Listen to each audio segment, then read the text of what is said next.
Well, good morning, good morning, good morning to you. You know, I don't know, does each and every good morning sound different?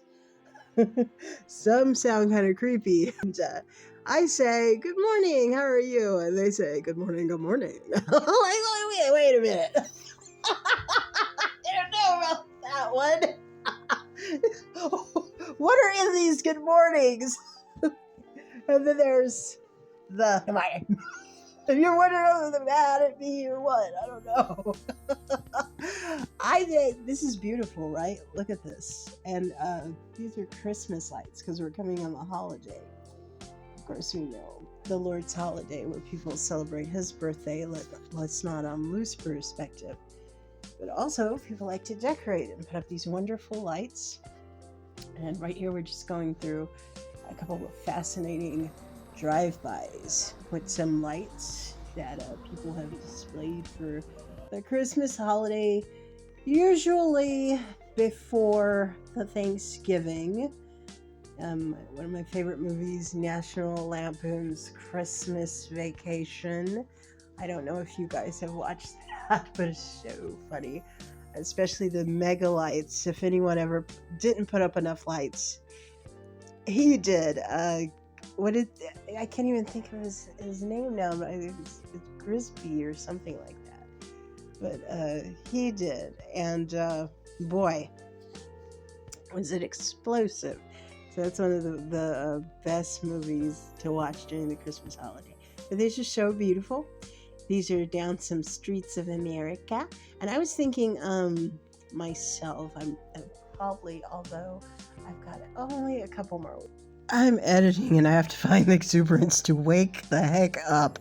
I was just saying that in a couple more weeks, my beautiful man will return.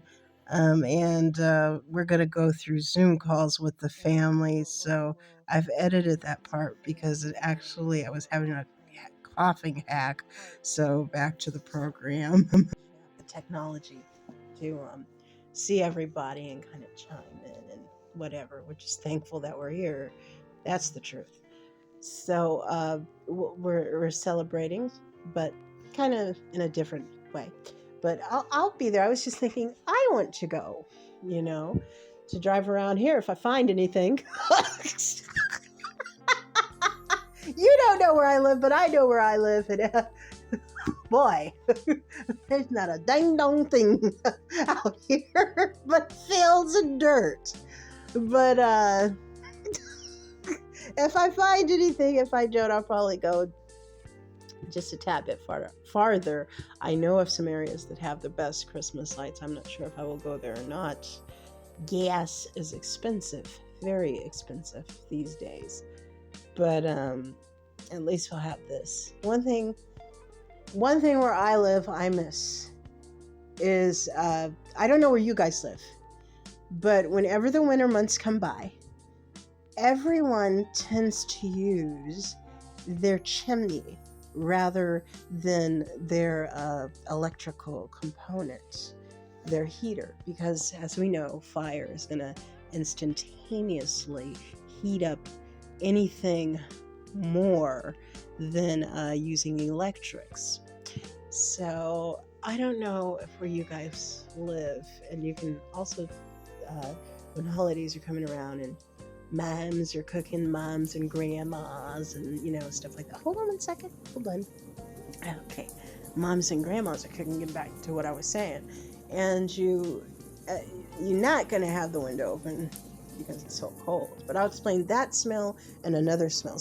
Although I don't smell that smell, I smelled something even more positive that I want to explain to you in a second. But in the first thing I was trying to explain to you as far as what I miss, when you open that window and you open at a certain time of night, because that's when it gets the coldest, and I'm going to say that's around, they're starting it up, they're starting to put the logs in the fire, maybe around 7:38ish, something like that.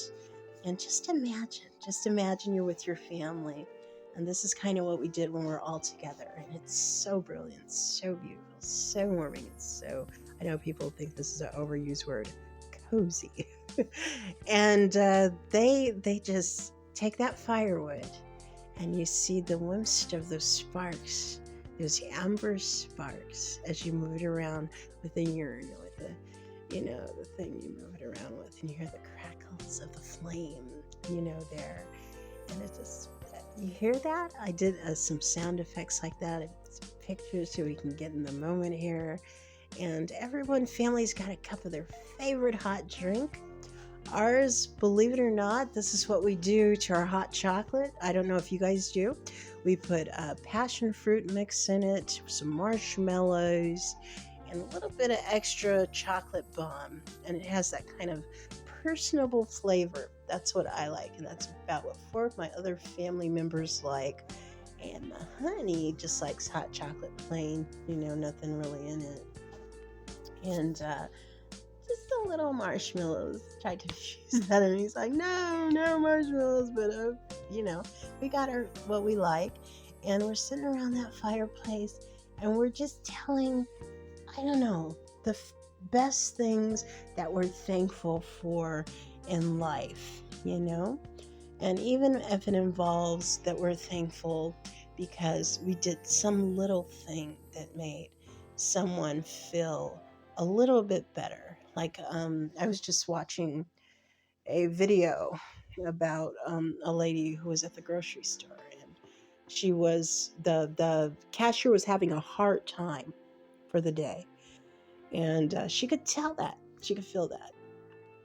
And she basically, agreed with her, told her, I know you have it so hard. I'm not going to be your next, abusive customer. Just make your day even worse. And she was talking about how she had this experience where it was like a near-death experience or something like that. And she saw that in her life review, because we get these life reviews. So that if you ever look into study all that, you'll see that they have these life reviews. And she said she saw this lady. It was like sort of like a Scrooge moment. You know how Scrooge has the 3 characters that take him to the different, aspects of life: death, present, past. And she saw this lady go home. It was like little Timmy when he's in the crutches. And this was in her near-death experience. And she said just that little thing helped this lady add value to her life, to give her family more love. Just that little thing, someone on her side, feeling her when she's talking about, this day's rough for me, being there for her, and not saying, well, you could pick it up and go a little faster, just doing the opposite. So just that alone, being around the fire, talking about some good stuff like that, and showing our appreciation for each other.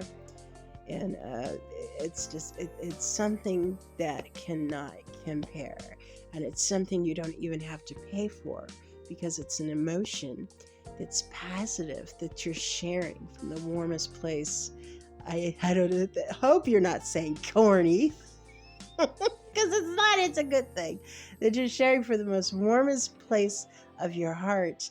And we say that's nice to look at the world now, but if we all would just, because we are interconnected in every way there ever is, if we all could just be more positive and think more positive, and stop letting the myths win out, and think more positive and use more positivity, instead of letting the enemy caress us or infiltrate us, or accepting BS over what is really reality, which is just all of us are the same, all of us contribute, all of us are going to be born, all of us are going to sleep. And that's a code word. I say sleep. You know what that means.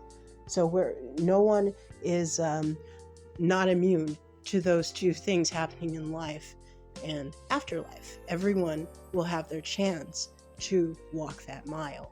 That's the truth of things. Instead of looking at some BS that's been strewed out, mythological stuff made up, as if one is better than the other, this causes war. And if we just would stop letting that rule into any part of our brain, if we're logical, that is, then we can get beyond. We can get beyond. And what a world this would be. And that's some of the things that we do, we talk about. That's just us. And there's got to be more, right? So getting back to the Christmas thing, and I don't want to go totally off of it because I think I've gotten to another thing there, but I think it was worthy of that.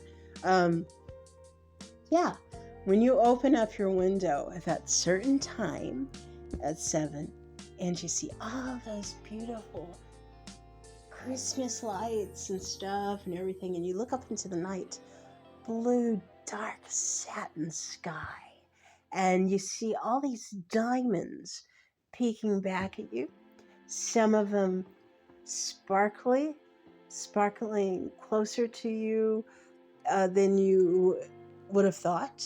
It looks like you could grab out and reach them. We live in a high elevation out here, so it's like 3,000 to 4,000 feet elevations. They look pretty close, those stars. And look how you can reach them. And it's just so clear, so beautiful. And that night crisp air like that. And wafting through it is all the beautiful smells of cinnamon, pomegranate, raspberry. I don't know what to. There's a how do they say that when you acquire a course of songs that we're gonna sing. There is literally that a melody wafting through the cool air, and then you can see each rooftop, each chimney with all that white mist coming up. That's people that are lighting their chimney with that smell from logwood. The whole city's filled with it. You know, I think that's the best part of the holidays, or the winter season, in fact, that I really do miss. And all that is just like circulating boundless in the air. So it's reaching to all whatever corner it can of the earth. And then you hear a lot of traffic. People, more horns are honking, more bells are ringing. Those are those Salvation Army bells. More things are going on. And even in the city actually, you do hear horse hooves, because they actually bring them out of the barn and dress them up. So it's like Central Park in downtown LA, literally.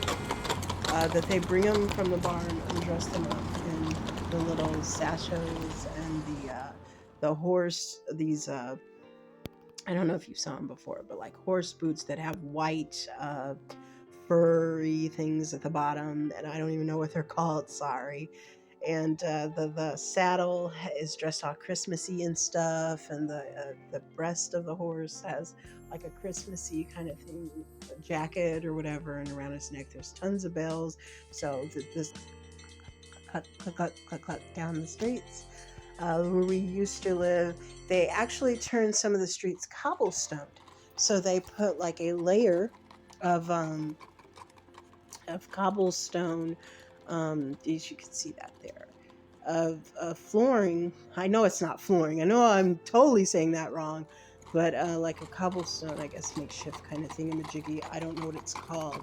So that the horse's hooves would make extra, and that we lived in the historical district. So naturally, in the historical district, you thought when you looked down this street, I'm walking in 17th century England, because it looked just like that, literally, at Christmas time. There was a group of meat cutters that had like it's Christmas time, so they showed out, right? And they had like this beautiful display. And it looked like when you literally walk in England, I think they have this, but they don't do this as much in America. But they have this in our street in America.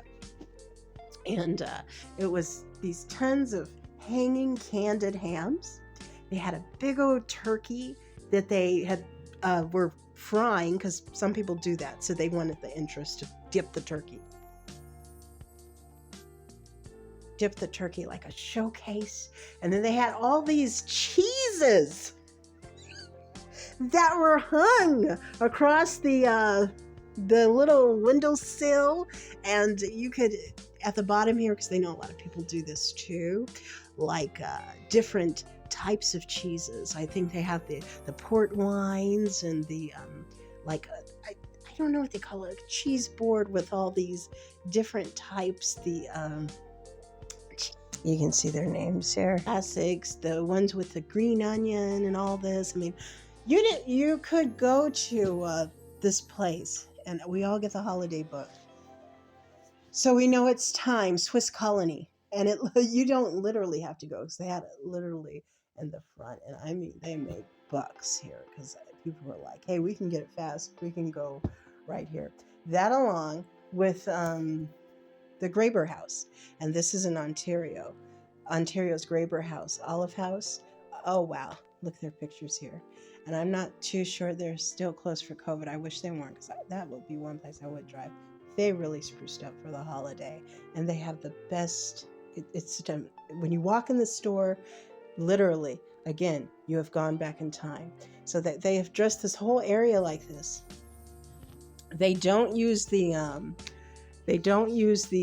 normal electric lights that we would use. So they've doused those, cut them off, and this is what you get. Do you see this right here? This is Christmas, what you get as far as decorating. And you're walking down Old England with the big bows that they've put on every street corner light. And I love this about London. I like this about London.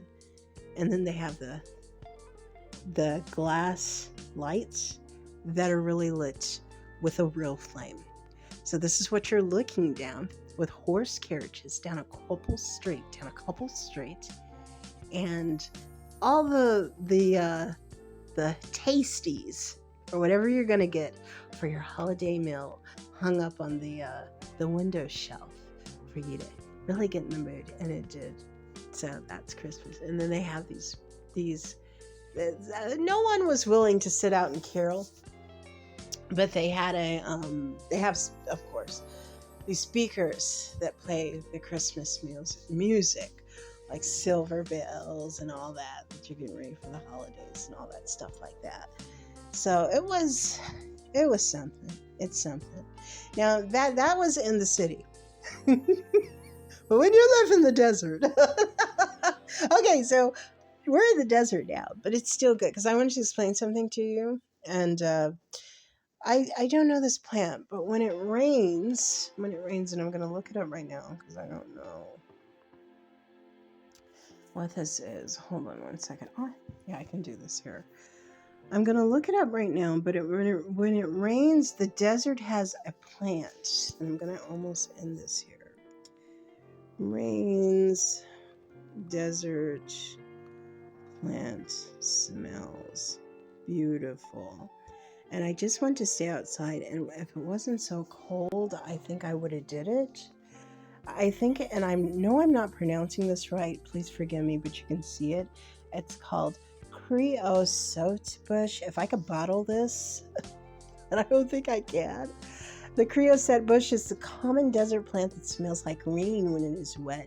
The smell comes from a compound called trans-caryophyllene, I think, which is produced by a fungus that lives inside the plant.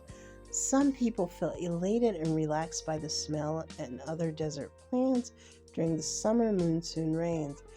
Fragrance gardens with desert plants are being created to promote healing and well-being. I didn't know all that about that plant. But it is an aroma, it's God's cologne, and I'm telling you, I don't know if you can get next to a cresonate, and I know I'm not pronouncing this correct. Let me see the correct pronunciation of it.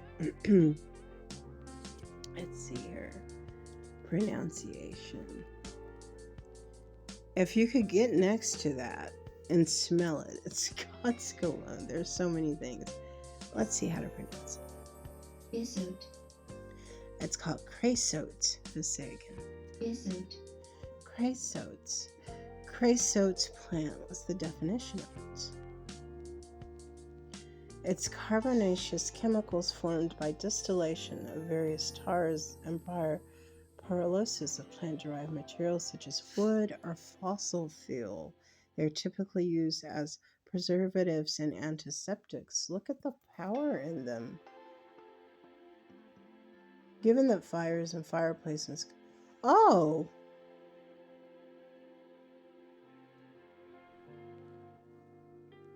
So actually, you know what? You know what, guys? Check it out. That's why it's so familiar. This creosote is actually the thing that is around logwood. Oh my gosh, for real. I didn't know that. I just woke up this morning. Should I have known that? I don't know. So actually, yes, it is mostly made of tar and it is included in logwood. So you can use creosote, sweeping logwood in the stove. That's why it's so familiar. So, wow, okay. So I didn't have to really miss anything at all, thank God. It's actually out here in the desert, and it can get quite hot. Wow. It's like black-brown resin, flaky creosote logs. Should I use them? Be wood. Okay, that's enough of that all. But anyway, creosote is a wonderful smell, and it's natural. So when you go out there and you're just like, wow, it's a natural smell, and I think it does have healing properties. I really do. But it was just good. It was good this morning. So that's what I wanted to say, and of course I'm going to read some of the just Christmas stories all together. And my stories a little bit later. But yeah, happy holidays, and until next time. So long, bye, this flippin' holiday season. Why don't you help the poor, help the poor, help the children and orphans?